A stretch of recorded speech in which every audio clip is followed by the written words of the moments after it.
Greetings and welcome to the 15th episode of Oblivion House Mod Hunters. As always, I'm your host, Dark Elf Guy, and today we have another 3 house mods from the lands of Cyrodiil for your viewing pleasure, including a fairly, random theme this time around, but, most of these are on the sort of, smallish side. But anyway, as always, download links for all mods shown can be found in the video description below. So let's go ahead and get started with our popular house mod of the week, which this week is Lakeview by Vince Bly. And this is a lovely and, small little farmstead located right along the edge of Lake Rumere, facing the Imperial City, and curiously located right next to a Doomstone. The property is fenced in and includes a small vegetable garden out back, with a well for drawing water, and here you can see a bit of the front yard, and this is just a really scenic and cozy little home with a nearly perfect view of the Imperial City, including some small flower gardens here out front, as well as some chairs to take in the view and enjoy a drink in the morning or evening. You can see this new home on the map here, and as you might expect, it has a really short commute into the Imperial City, since it's, right across the way from the waterfront. And it does also come with a map marker for convenience. But before you can actually move into your new home, you're going to have to find the key, which is currently being held by a goblin witch hiding out in the basement cellar. And this of course means you're going to have to fight and kill the fellow before you can actually move in. And it's a modestly challenging fight, so you'll feel like you've, kind of earned it. And the house itself isn't very large. Outside of the basement, it's just a one-room cottage, including a master bed, a small dining area with a table set for 2, some labeled storage containers, a cozy and warmly lit fireplace with chairs that you can, sit in and read a book with. And this is just a nice, rustic and cozy home to live in. And overall, this is a pretty simple but, also very charming farmstead abode with a fantastic view of the Imperial City. And it does also come with a few features, including a map marker, vegetable garden, a short commute into the Imperial City, and a fair amount of storage, but it's, comparatively light on features compared to other housing mods. Though it does make up for this a bit with a, simple rustic charm and some amazing views of the Imperial City. You do need to earn this home through combat, and overall, if you're looking for a small and simple home, this is a really nice one to try out. Next up, we have our new house mod of the week, and this time around we have Xefmansion by Xefgood.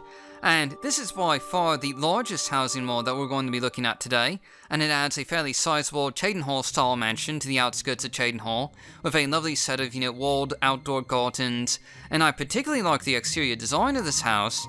It really feels, like a grand sort of abode, and it also includes a balcony with a nice view of the surroundings, not to mention a stables with a few horses that come with the property. And real quick, you can see this mansion on the map here, and it's located not too far away from the gates of Cheltenhall, a pretty short commute overall, and it does of course also include a map marker as you might expect. And inside you'll find a warm and cozy main entry hall with a roaring fireplace, and there's also some shelves and a table out in this front area where guests can, wait to meet with you. And real quick, you may notice a slight problem with the frame rates in here. This entire house is almost entirely built in one large interior cell, so medium-end rigs may experience a slight FPS drop in here. But anyway, upstairs you'll find a bunch of weapons on display and the master bedroom, and fair warning, this is a rather unbalancing mod that could almost be considered a cheap mod almost. It contains a number of very powerful weapons and armor pieces, not to mention the horses out front, so that's something to keep in mind. Anyway, moving on, one side of the house is a dedicated display hall of, glass display cases that you can use, and there's also a small training area here in the back as well. And this manor also comes with a fairly sizable dining room capable of seating about 8 guests or companions, and as you can see here, there's also a few settings placed already and some food on the table awaiting your convenience. And right below the dining room, of course, is the kitchen, which is, fairly small, but does also include a number of containers and ingredient stacks, as well as a food preparation table, and of course, there's a few wine racks down here to store beverages. And in addition, there's also a fairly large guest wing to the house, which includes both a lot of storage, as you can see here on the upper level, as well as a number of guest beds that companions or NPC staff can use. There's 3 extra beds in total, one on the upper level and 2 below, including a roaring fireplace and some seating, and overall this room is actually fairly cluttered already. There's a lot of loot on the shelves and all that, but there's still a little bit of space for you to add your own touches as well. Now, the last wing of the house here includes a library and magical lab, with the front section here dedicated to what must be hundreds of books cluttering the shelves here. And just beyond, you have a bit of open space with a number of containers for storing items, and you also find a full set of alchemical equipment here as well.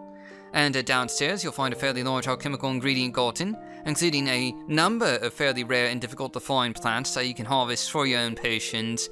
And this is certainly a nice convenience feature to have.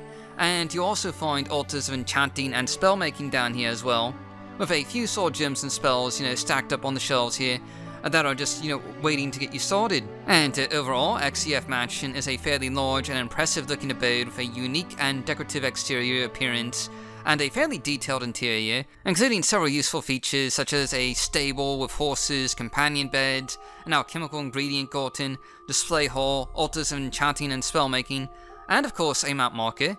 It is, kind of unbalanced though, and could be considered a cheat mod due to the amount of loot and powerful weapons, but if you don't care about that, this is a cool house mod to check out. Finally, for our underrated house mod of the week this week, we have House on the Bluff by McTrooper240, and this is a small Gold Coast style home overlooking the Obsidian Sea atop a hill near the city of Anvil.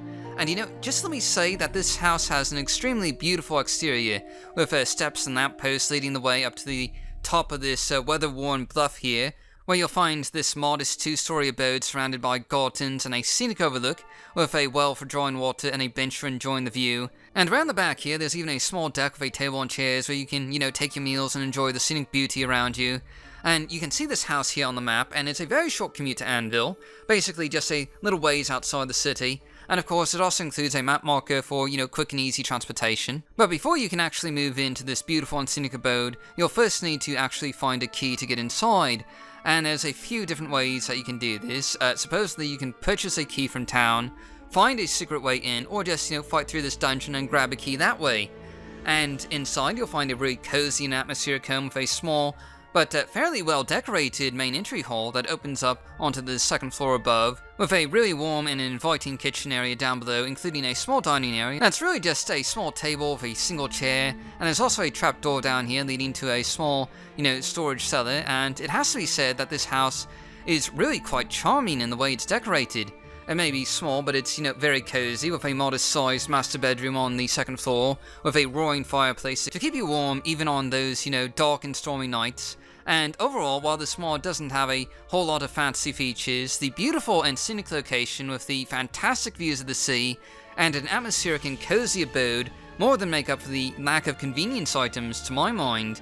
It does also come with a map marker for quick and easy transportation, as well as a very short commute into Anvil.